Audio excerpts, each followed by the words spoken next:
What's up? What's up? We're live. And UFC 320 is just a day away. I'm posting this on Instagram really quick to get the viewers going. It's been a while. And we're here to talk bets, predictions, official picks. It feels good. I'm back in the studio. We're back. It's been a while. I've been off YouTube.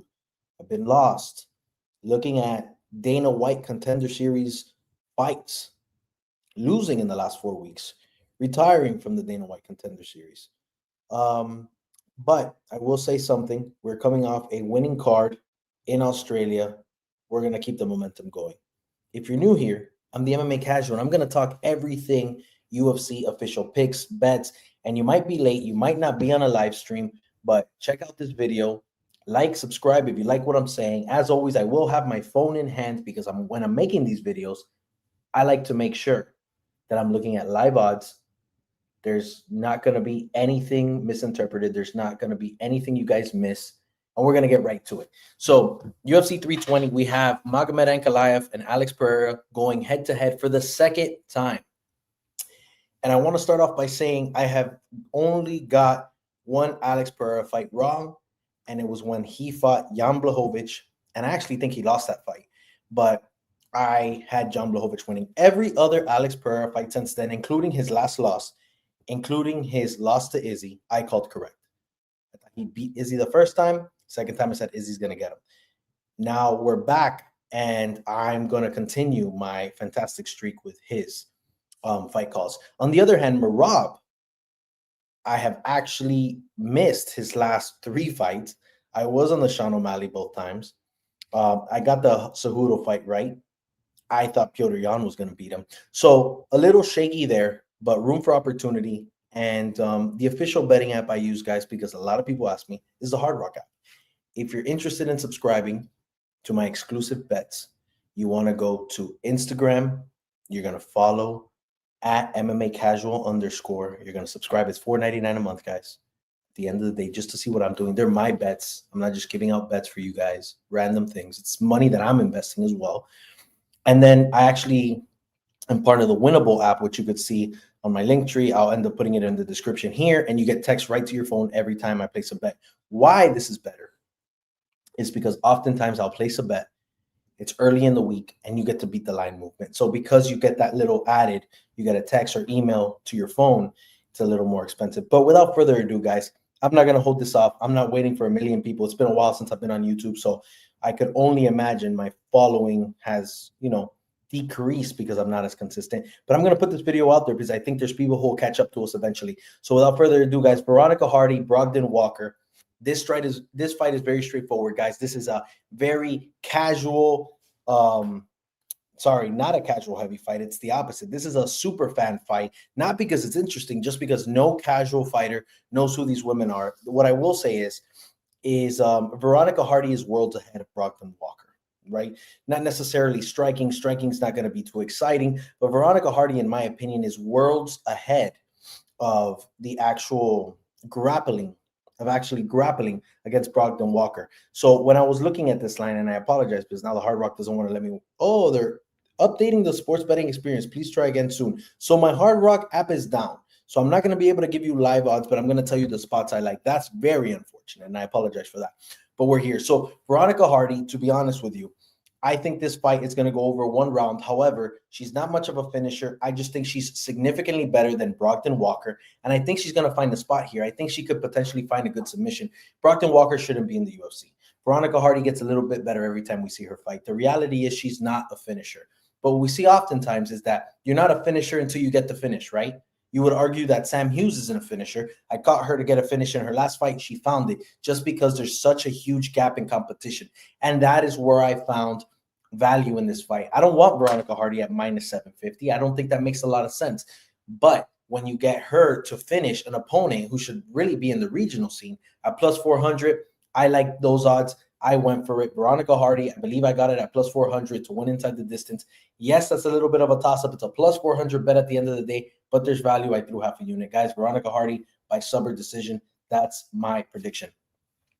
Ramiz Brahimaj, Austin Vanderford. Guys, this is my dog of the card, and I just gave away who I'm going for here and who I'm betting on. I put a whole unit on Ramiz Brahimaj. Why? Austin Vanderford is like a minus 300 favorite, a huge favorite. I think it might even be minus 350, minus 400. And my problem with that is that we're talking about a guy. We're talking about a guy who is at every karate combat event, every dirty boxing. I've literally seen him in person, him and Paige Van Zandt at all these events. They're living a different lifestyle. She's an OnlyFans model. He's on OnlyFans too, I think. They're living like this famous retired fighter lifestyle when in reality, Paige Van Zandt wasn't all that. Austin Vanderford hasn't really taken off in his career. So, they're living off OnlyFans. And I have a problem going so heavy on a fighter who maybe isn't living the right lifestyle for a fighter. Someone who's coming in the early prelims, just got to the UFC. I expect these guys to be training 24/7. I expect this guy to be living and breathing fighting until he gets to the top. And then those extracurriculars come in, the fame, the pictures, the money. And in reality, that's not what's going on here. He is a very good wrestler. He came in, he starched his opponent, which is actually fighting in this card, his previous opponent, for his UFC debut. He did a great job. I had money on him. But right now, I think Ramiz Brahimaj has all the upside. This guy's coming in. He's finishing people. He's on a 2-fight, first round knockout. Sorry, 1 knockout, 1 sub win streak, if I remember correctly. Mickey Gall, again, not the craziest competition. But what I will say is he's good. I'm on Brahimaj here. And in a spot where we're getting him as an underdog against somebody who I just don't think is as invested as him in the fight game, I think this is a freebie. So I'm going Ramiz, and I think he finds a finish against Austin Vanderford.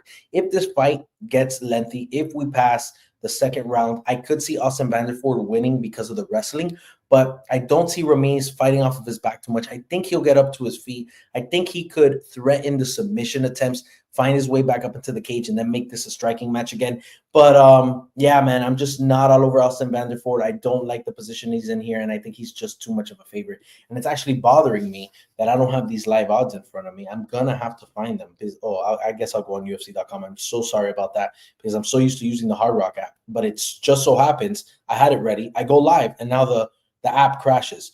So I'm just gonna go on the UFC website. They have all the stats here. We'll just find UFC 320. Again, my apologies.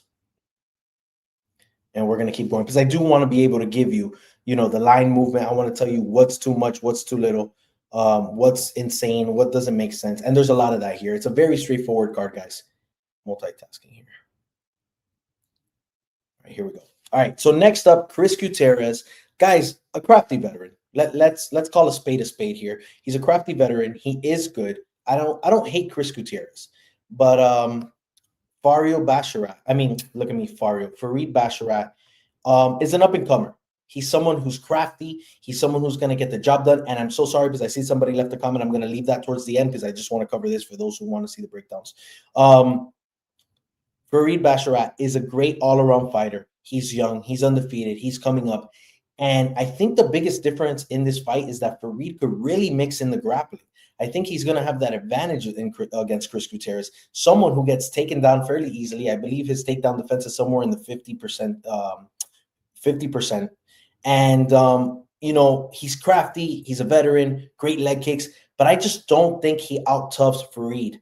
And when we look at the odds, Fareed is a minus 455. Absolutely insane.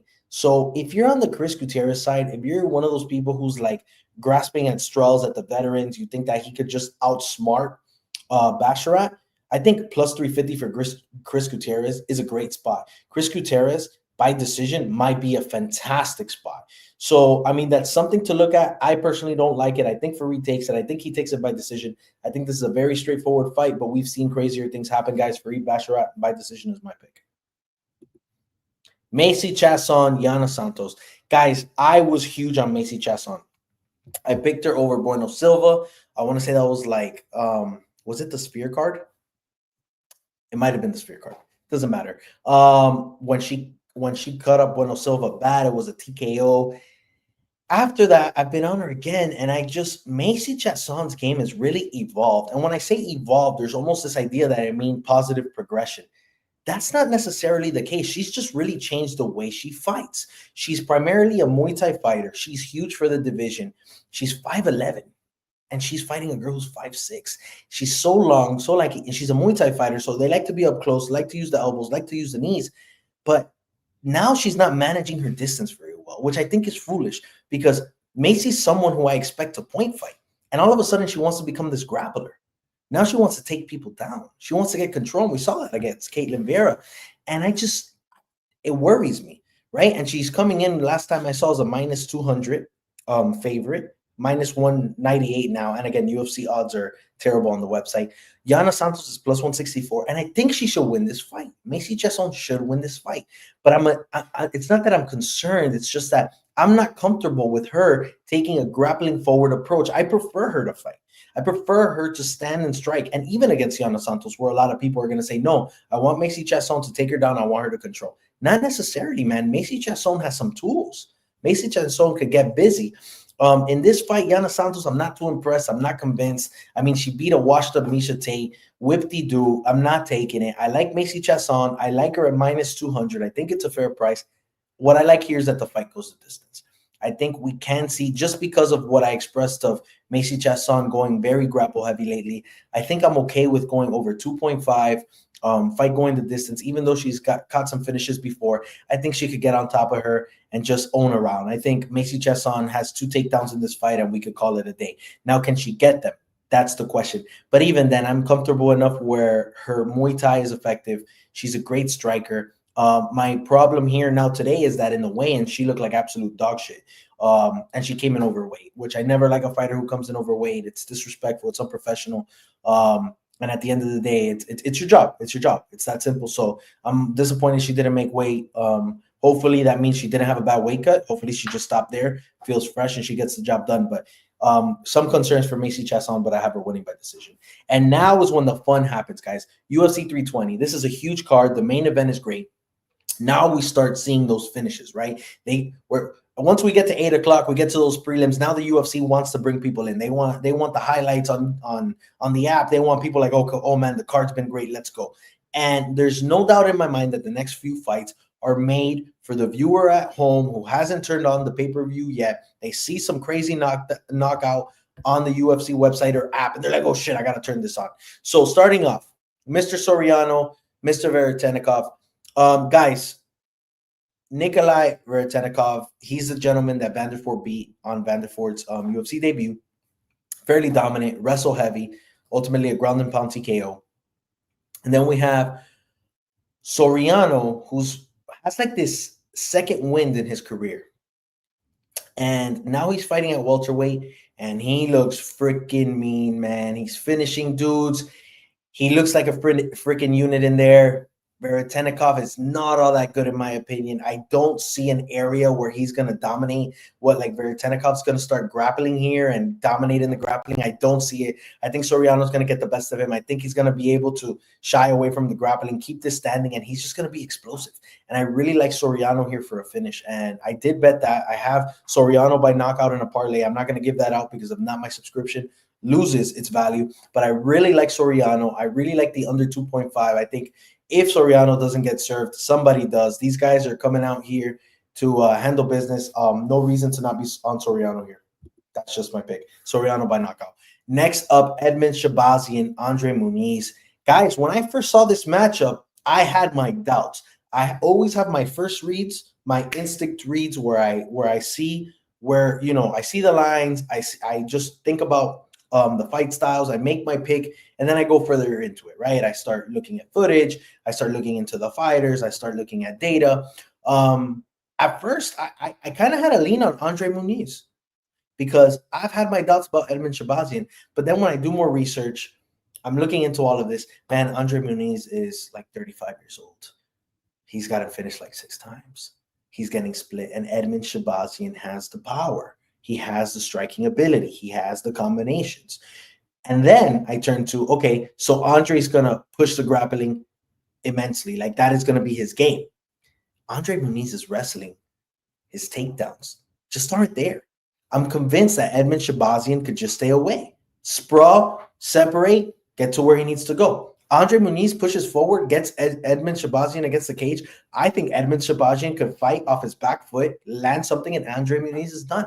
I just don't trust Andre Muniz's chin. This is a battle of styles. This is grappler versus striker. Here I'm leaning with the striker. I tend to go more grapple heavy because if someone's an effective wrestler and somebody on the other side really doesn't have grappling ability, I mean, you lean the grappler. But here I think Edmund Shahbazyan gets it done. Now, I think the odds makers know that because the knockout was a minus 155. And when you get a minus 155 prop for a knockout, like those odds are kind of insane, man. Prop should be plus money unless we're talking about Gautier. But yeah, man, tread lightly. I like the under 2.5. I put that in a parlay. I do have Edmund Shahbazyan winning by knockout, but there is a world where these guys end up on the ground and Andre Muniz finds something. I don't think he's a crafty vet. I think he is a vet. I think he has experience, but I think his chin's done, and I think this is a farewell fight, or at least the start of the farewell journey. So Edmund Shahbazyan, round 1 knockout. I wouldn't get too specific because we can get past the first round, but I do like Shahbazyan by knockout. Patchy Mix, Jacob Wiklacz. However the hell you say his name. I'm calling him Jacob. Guys, I put out a bet that had Patchy Mix money line, and I got so many DMs being like, I paid for your subscription and you're betting on Patchy Mix? This is some horse shit. You don't know what you're doing. Are you kidding me? Are you freaking kidding me? Guys, Patchy Mix has been at the top of the mixed martial arts world. Yes, it was not in the UFC.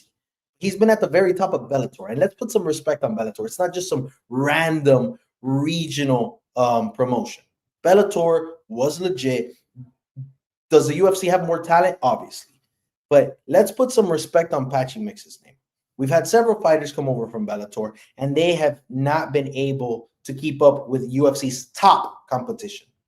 And this guy came into his UFC debut, fought Mario Batista, a very good, complete fighter, and he looked like shit. He looked like shit. He looked like he took melatonin before getting into the octagon, and I agree with that. But you're not going to bring up some regional champion from nowhere to fight Patchy Mix on the early prelims, and you think I'm not going to back Patchy Mix? Yeah, maybe I don't back Patchy Mix against a top UFC fighter. That's not what we're looking at. We're looking at a guy making his UFC debut. We're looking at another grappler. So we're looking at a clash of styles. Patchy Mix is as good as it gets when we talk about grappling. Okay, he choked, and maybe he'll choke again. Maybe this is the end of Patchy Mix, but am I betting on that? No. I think this is a fucking great buy low spot for Patchy Mix. If Patchy Mix didn't have that fight against Mario Batista and he came straight into the prelims to fight this guy, he would have been a minus 2,000 favorite. Minus 2,000 favorite if we don't see that fight against Mario Batista. But we got a lackluster performance. We got a guy who choked. And now the odds makers put this guy at like minus 275 or minus 250 to start. That to me was a free parlay piece. I'm not even looking at props here. Give me Patchy Mix money line and minus 250 against a guy who does not have the real deal experience, who's never really been in the lights. Are you kidding me? I'm all over Patchy Mix. I'd be very surprised if he loses this fight. Don't get me wrong, it's a possibility, like always. But if Patchy Mix loses this fight, I'm officially off the Patchy Mix train. But this is a buy low spot, guys. I think this is a free one. I did add him to a parlay piece. I think, you have to really be a casual fan or have just gotten burned so bad that you don't want to touch this guy, and I understand that. But, guys, there's no reason for Patchy Mix to use this fight. I mean, the level of competition he's faced is just worlds ahead of this Jacob character. So, yeah, I'm sorry. Buy low for Patchy Mix. I think this is a free one. Daniel Santos, Ju Sang Yu. This is a fight. I am so excited. I feel like I'm going to be like a little kid on Christmas. I actually have a dinner to go to. I'll be watching the prelims at a dinner. I got to put it on my lap and watch it so my wife doesn't kill me. But guys, Daniel Santos is the real deal shooter box fighter. I love this guy. And my first read, like I tell you, I have my first read and then I start doing research. Daniel Santos is nasty. Daniel Santos could do it all. Classic shooter box fighter, right? Has UFC experience. And then you got Joe Sang Yu, right? And Joe Sang Yu, and sorry, man, I missed the odds for the last 2 fights. How disrespectful. 3 fights. Soriano minus 290 favorite over Veretennikov plus 235. Shahbazyan minus 300. Muniz plus 240. Patchy mix minus 305. Jacob plus 245. So anyway, you see how wide those odds are. And I'm sorry I missed that. So let's get back to this. Daniel Santos is a minus 150 favorite at the time of filming this. Joe Sang Yu's a plus 120. My first read, Daniel Santos. I'm like, hey, I really like this Joe Sang Yu kid. He has the aura. I freaking love that first fight. I like everything about this kid. This guy has South Korean swagger. I didn't know that was a thing, but he has it. I've never seen it before. But you know it when you saw it, you're like, oh, okay, yeah, this is the guy. This is the guy. This is the PIMP of South Korea, right? So when I start doing research, when I start watching film, and that was what was important for me, I saw the Castaneda fight with Daniel Santos.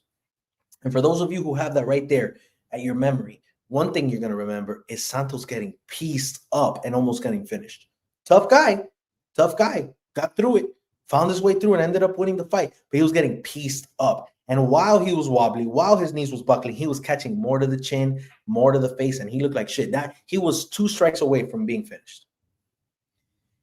And when I'm watching that fight, what I see is Joe Sang Yu finding his chin. Because Joe Sang Yu doesn't need a combination. Joe Sang Yu is that guy that Conor McGregor strength, where he's there, hands down, feeling you out. A little bit of head movement, he slipped your punch, boom, counter, and you're done. Because that's what we've seen. And it's not just one fighter, because it's debatable. His last opponent, no chin. But you're going to tell me Daniel Santos has gotten rocked in previous fights, and I don't think Joe Sang Yu could find it? I think he can, guys. So initially I had Daniel Santos. He's not a bad bet. I think Daniel Santos could really effectively grapple against Joe Sang Yu. I think he could have him on his back for a very long period of time and win rounds. But I have to have some excitement in my life, guys. And I need to go Joe Sang Yu here. And I'm not going money line because I don't think Joe Sang Yu wins by sub. I don't think he wins by decision. I think Joe Sang Yu only wins by knockout. So if I'm picking Joe Sang Yu, I'm picking a prop. I'm picking Joe Sang Yu by knockout. And guys, it was plus 400. It's just too much. The value's there. And maybe it's the trap of the century.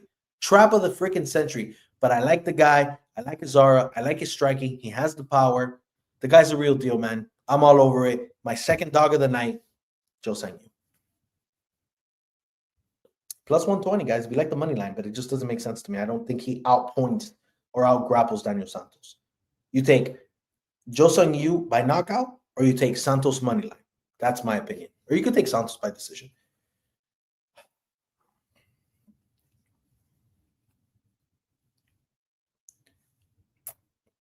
I'm going to put this on Spotify. So I just brought out my cross. I gave it a kiss. I look to the heavens. I just want a quick moment of silence here. Thank you.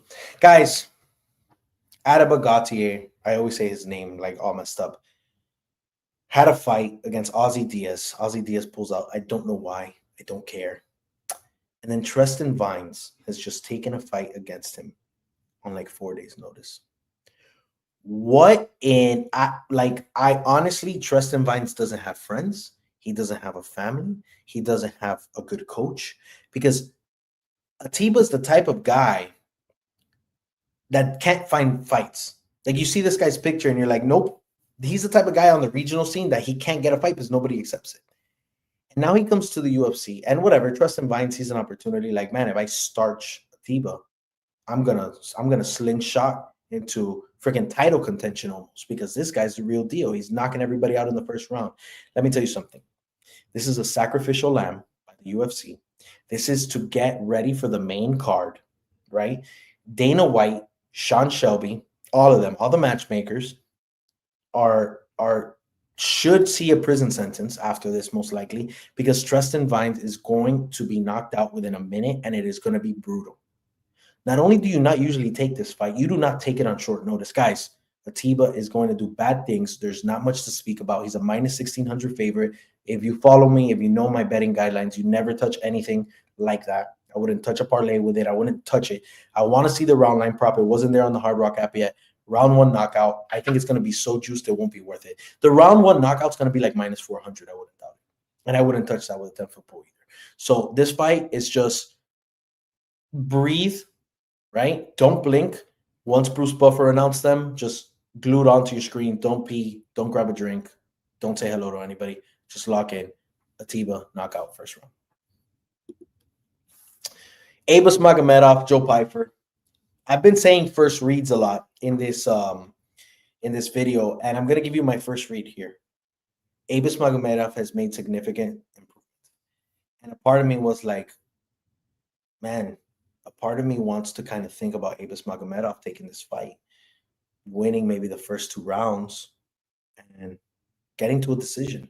But the more I look at it, Abus Magomedov, he's gotten better, but man, he's gotten finished before. He has terrible cardio. Not that Pyfer has great cardio. I'm not convinced. I'm not convinced yet, but he has made improvements, and that makes me weary. Joe Pyfer at this point in time is a minus 245 favorite. I think that's fair, but be weary. This fight might be closer than it seems. I do like it within the distance. If it makes it to round 3, they're both going to look like crap. They both gas out. But Joe Pyfer is so powerful, guys. And don't let the last fight against Kelvin Gastelum fool you. Joe Pyfer is a bad man, and Joe Pyfer could finish anybody. And once he catches your chin, it could happen. Gastelum's different. Built out of cinder block. It didn't happen. I could definitely see Joe Pyfer winning this fight by knockout. I'm going to back him by knockout. Wouldn't be surprised if it's a decision with his last few performances. But I think he gets Abus early. If not, once Abus starts getting a little tired, maybe Joe Pyfer, the volume comes down, but he throws something winging and lands. I like Joe Pyfer here, guys. I think it's a fairly safe parlay piece, and that's how I'm using him. Josh Emmett, Yusuf Zalal. This is the type of shit that gets me upset. And I'll be honest with you, the odds on this card are awful. The odds makers are all over it. I don't see a lot of great spots. You really got to work to get good bets. And I don't like working too many parlays. I like my straight bets, minus 110, plus 100. Minus 110, plus 100, that range. I'm very conservative. A unit for a unit. A unit for, 90% of a unit. Those are the type of bets I like. Once you start doing parlays, it's a sucker bet. It's the reality. It's how they catch us. So I try to refrain from that. But I've seen to get real value in this card, you need to parlay. And that is what concerns me. Right? But I think the odds makers know what's up. Josh Emmett coming in as a plus 330. Yusuf Zalal minus 425. Guys, the reality is Josh Emmett's getting older. The reality is Josh Emmett could finish anybody and their mother.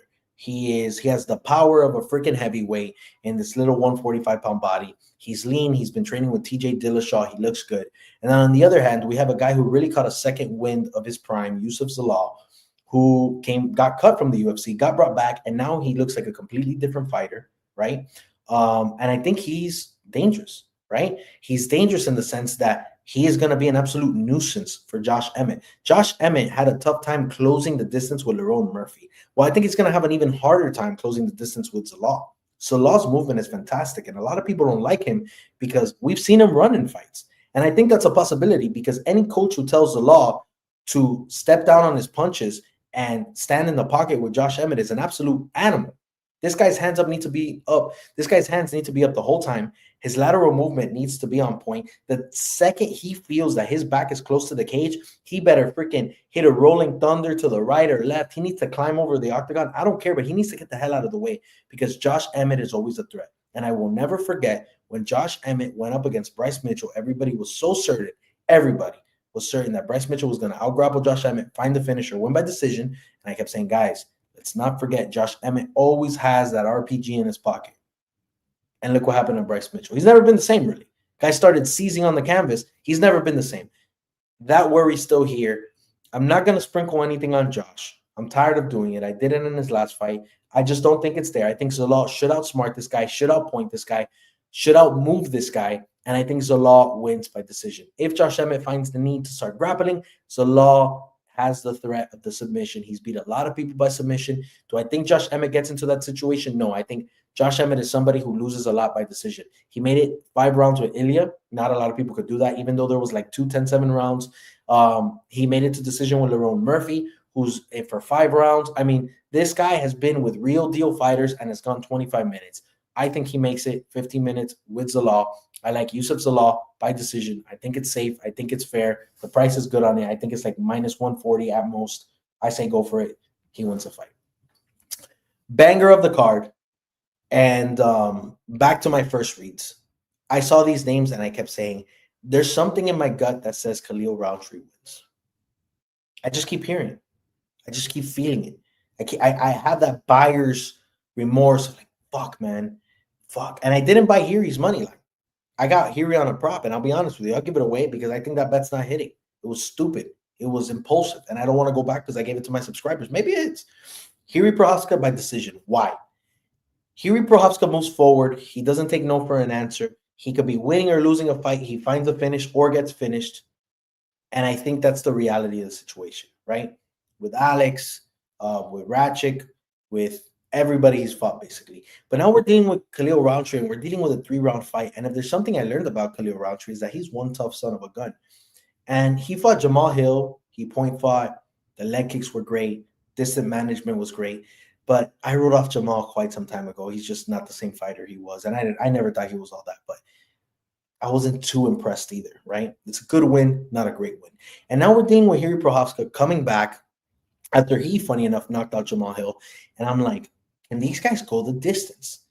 And the truth is, I really think this fight might go the distance. I think Hiri might have issues. But here's the thing. If the fight goes the distance, who wins the fight? It should be Khalil Rountree. Khalil Rountree is going to be eating Hiri Prochazka's legs. He doesn't check those. Khalil Rountree is going to be the more patient fighter, even though we've seen him push a pace before. But I think he'll be the patient fighter. He did it with Jamal. 25 minutes, he used his head and his IQ. So can we see a world where Khalil Rountree wins this fight? Absolutely. How does he win? Any of these guys can knock each other out. But I have this strong inclination now towards Khalil Rountree by decision, right? Hiri Prochazka could knock him out, but I think he has to come from behind to do so. My official pick, guys, and this is going to be, I'm yip-yapping a little bit, Hiri Prochazka to win this fight. I think the money line is fair at -180. That's what it says on the UFC website. Rountree's a +150. I think Khalil Rountree's a great dog in this fight. And I wouldn't be surprised if I overthink this and flip tomorrow. So that would be my third dog, but I am going Hiri. I like what he looked like in the weigh-ins. He's beefy. He's at the same time, he's leaner. His mentality's there. He's coming off a good win. Took some time off.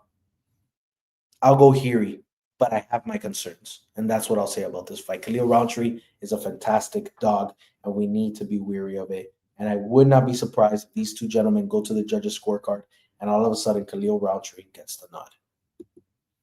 Merab Dvalishvili. I always do the same thing, and I'll never get it right, and that's okay.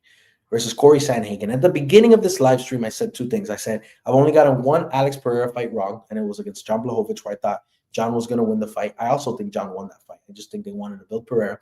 Every other fight he's ever had in the UFC, I've gotten correct. Merab, on the other hand, is quite the opposite, but talking about his last 5 fights, I've gotten the majority of them wrong, including both Sean O'Malley fights, the Petr Yan fight. I got the Henry one right, but I've made the wrong calls with Merab, right? So in this fight, I love Corey Sandhagen's progression as a fighter, his grappling, his striking, his IQ. If you watch this guy break down mixed martial arts, I'm going to put him up there with Henry Cejudo, John Jones, and these geniuses of the MMA world, Demetrius Johnson.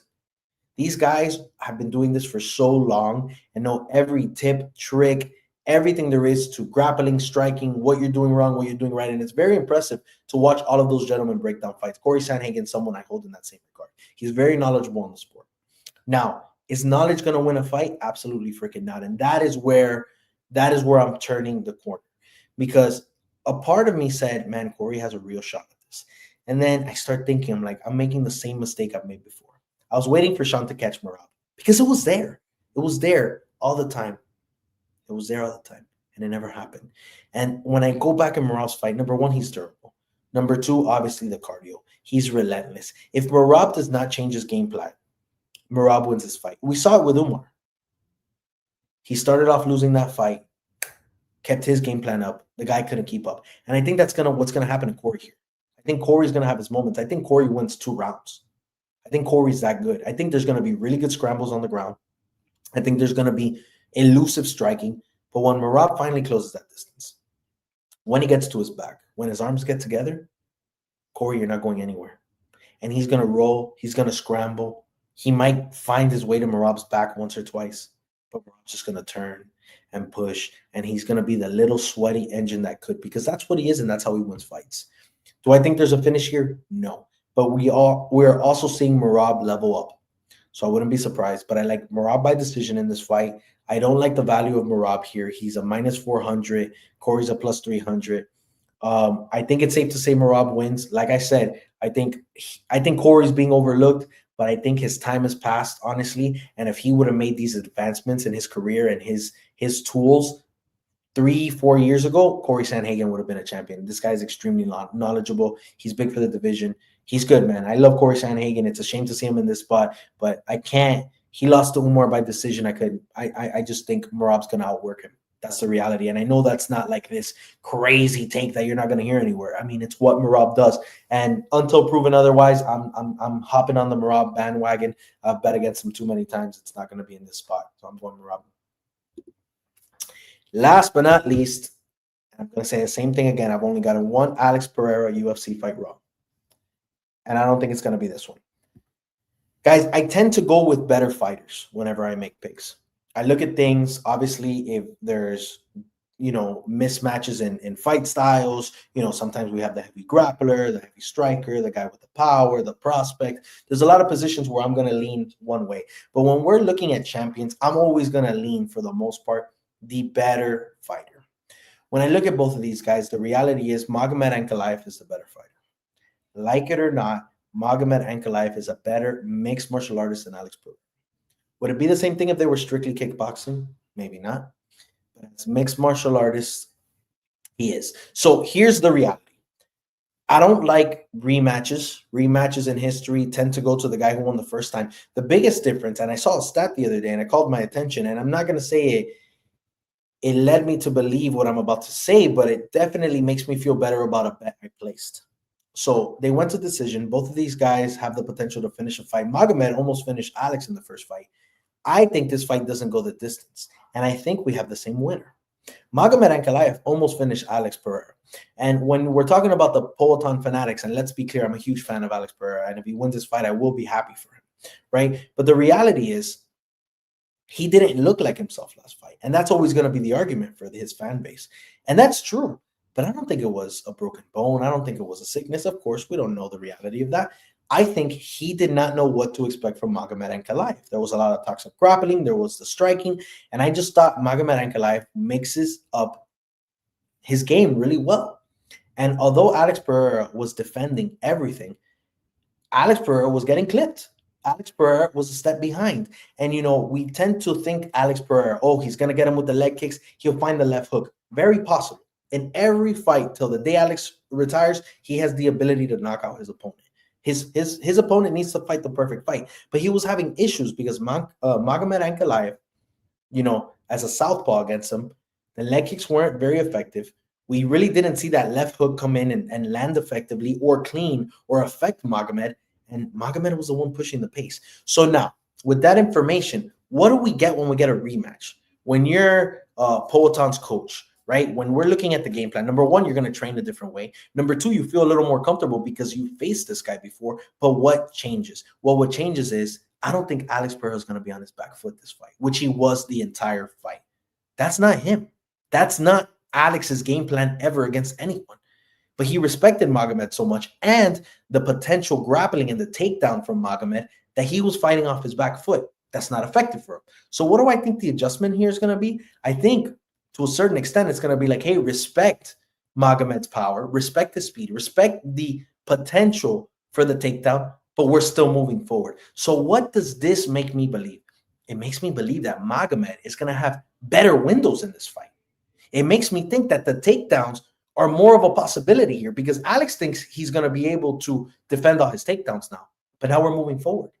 Now we're trying to get our game plan in here so Magomed could get affected. Now we open the door for Magomed to start countering our punches, right? So I think with Alex moving forward, does it give Alex a better chance of winning the fight? Yes.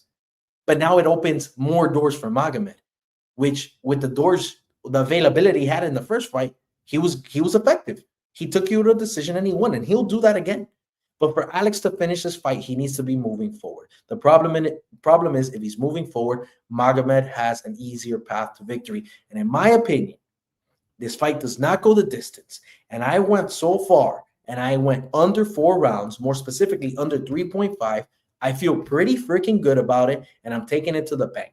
So in a 14-fight card, like I said earlier, I think the odds makers have a lot of them correct.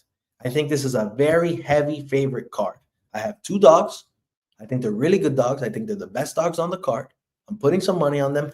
Other than that, I love the favorites. The problem is every favorite you're going to see on this card is minus almost 300 and up. And that is where we get into scary territory, because if you, to make plus money or just get your unit back, you need to put 4 or 5 fighters together, we're opening ourselves up to danger. However, like I said, I think this is a favorite heavy card. I think if you're going to start parlaying, guys, do it for this card.